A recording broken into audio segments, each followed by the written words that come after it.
Awesome! So today we are doing part 2 of intuition, and this is intuition and interaction with other people. Good afternoon, good morning to wherever you are from. My name is Misty, that is M-I-S-S-T .paths. One of the biggest lessons that I learned from being in a relationship with my ex is how to trust your own intuition. I had the voice in my head and the feeling in my gut telling me that my boyfriend was cheating on me, that he wasn't being honest with me, that he was lying to me about things, and I would push these subjects. I would start talking to him, and then it would turn into a fight, and everything would just be going down horribly, and I would turn around and I would go, okay, you know what, Sam, maybe you are reading into things a little bit too much. I mean, there's no evidence, there's nothing that you personally can pull forward and pull out and go, this is definite proof that you are cheating on me and that you're lying to me. I had nothing like that. All I had to go on was this little feeling. Now, for 4 years, I decided to ignore this little feeling. I wanted to believe that he was telling the truth. I didn't want to take what he was telling me as a lie. I wanted to believe what he was telling me. I didn't want my feelings of him cheating on me and him lying to me to be true. I didn't want that, so I made the choice to ignore my intuition and ignore that, and with this little voice in my head, I decided no, I'm going to go ahead and I'm going to believe whatever he is telling me because it was more comfortable than the reality of the situation. Now, since that relationship, I've learned how to basically trust my instincts. From that experience, I have learned how to listen to that little voice, listen to those feelings, and apply them in my life. Yes, every now and then that little voice in my head does take over and I do just, whatever. But at the end of the day, especially when it comes to interacting with other people and people that I'm meeting for the first time, I rely heavily on my intuition and what my gut is telling me about them.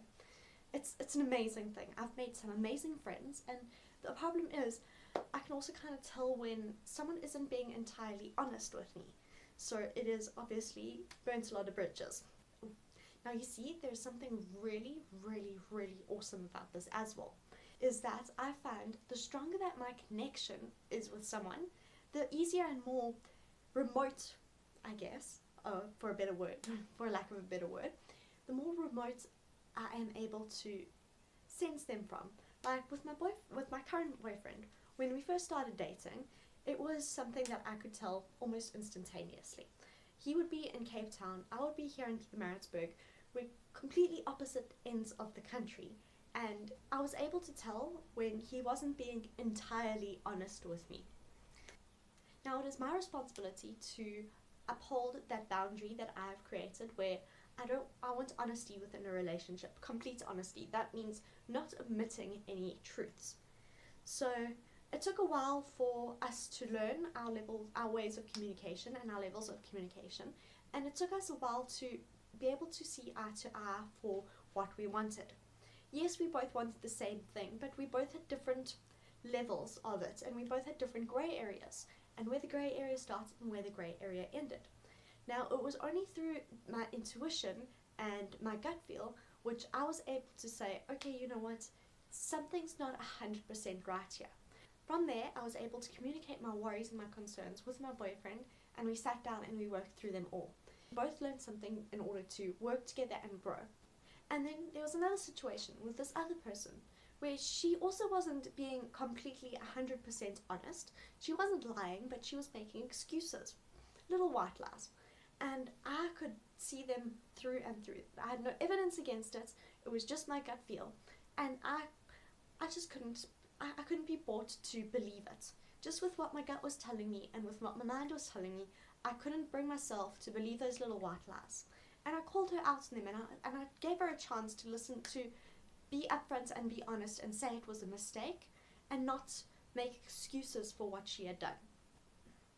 Now, one thing I have learned from interacting with my boyfriend and interacting with her is that people don't like it when you call them out on things that you can see through or can understand.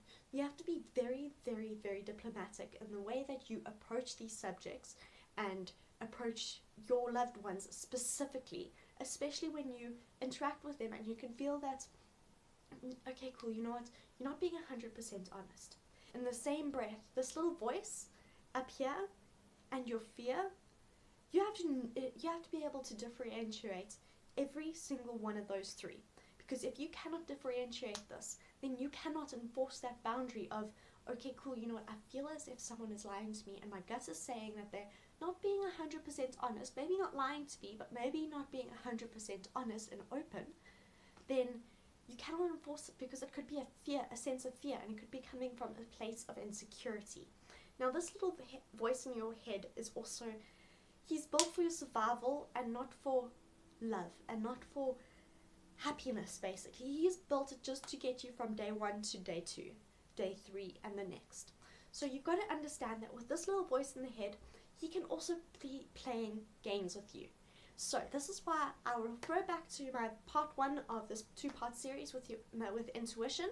The link is going to be down below this for that video if you want to go and review how to tell the difference between the 3: fear, gut, and this little voice in your head. Please can you hit a like and subscribe down below with this, and guys, please can you share an experience that you've had with your intuition that has actually turned out right, or whether you knew your intuition was speaking to you, yet you didn't really do anything about it.